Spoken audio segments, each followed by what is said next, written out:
know, there's got to be a story behind this key.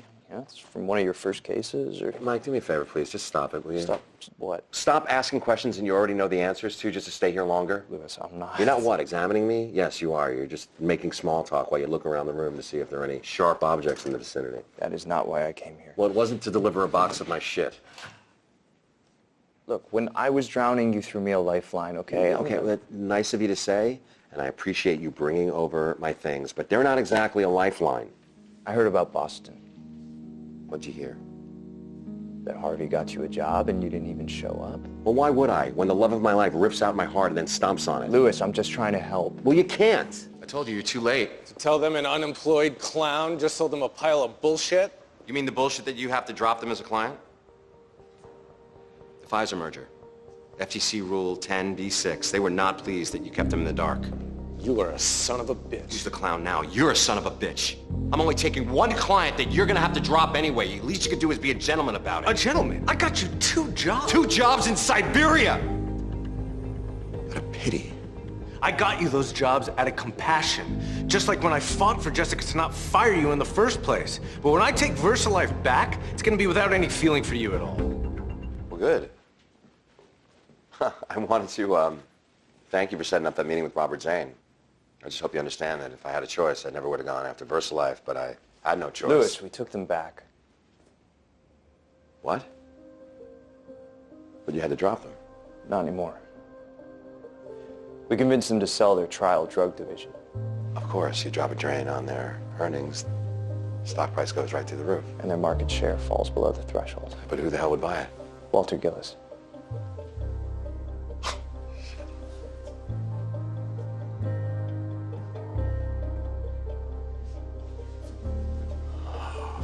Walter Gillis.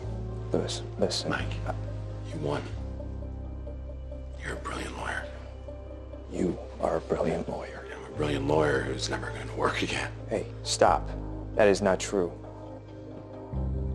Look at everything that you have. A Harvard Law diploma, summa cum laude, Order of the Coif. Those are the credentials of a Supreme Court justice. And adding $2 will get me a seat on the subway. You know what, Lewis? It's been a long day. It's about to get longer. See, Mike asked me about this. And I thought he was... I thought he was trying to get my mind off of my problems. But then he did it again. And it got me to thinking. Mike graduated magna cum laude. He's in Order of the Coif. But he didn't recognize this. So he forgot a stupid key. Mike Ross doesn't forget anything. See, the reason he didn't recognize this was because he never got one.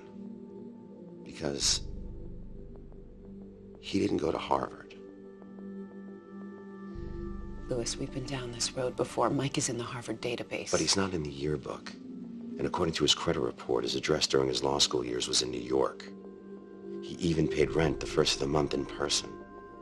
Well, I'm sure there's an... Sit down! Last year, you told me not to tell Sheila about Mike's file. You acted like you cared about me. You didn't give a shit about me. You cared about you and Harvey. No. And Mike. No. And Jessica. Lewis, that's not true. Well, let's call Sheila right now. I know all of the numbers by heart. I mean, she may not be interested in me anymore, but she will definitely be interested in a fraud claiming that he went to Harvard.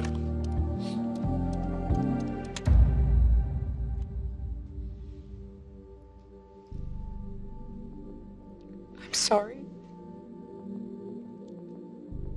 You're sorry? You've been lying to me since the day Mike Ross arrived. I knew Harvey and Jessica never really accepted me, but I thought you were different. I thought you were my friend. I am your friend, Lewis. No, you're not. And don't you ever say that to me again.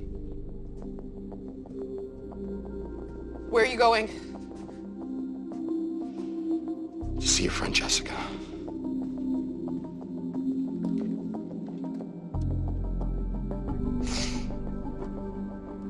Lewis knows.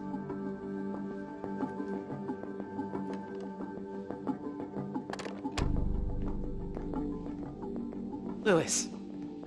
I know you're a stickler for the rules, so I figured I'd just come by to return my ID. You want an explanation? I want to see you perp walk through the bullpen with your pretty little jacket draped over your handcuffs. But until then, yeah, I'll take an explanation. When I found out the truth about Mike Ross, it had already been done. By Harvey. Right after he made senior partner over me, that's when he hired the fraud. That's the correct timeline, right? Yes. So instead of turning him in, you cover it up. Louis. And the one time that I do something, you don't cover it up at all. You throw me to the wolves. I saved you from the wolves. Then I ask you for the smallest gesture, just to allow my career to continue with dignity, and you couldn't muster the tiniest shred of compassion. What do you want me to say? I want you to tell me you're a liar! And a hypocrite!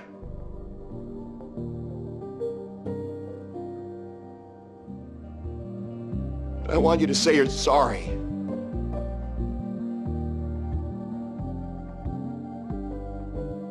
I am a liar. And I am a hypocrite. But I will not say I'm sorry. Because I did what I did to protect this firm. Well, looks like the captain's about to go down with her ship. Bullshit. You want something? Oh, I told you. I want to see you In handcuffs? If that were true, the police would be here instead of you. No. You wanted to see me squirm before asking me for what you really want. I'm not going to give you the satisfaction. So you might as well spit it out. You asked me what I wanted once before, and I told you, and then you told me that I couldn't have it. But now I can. Pearson.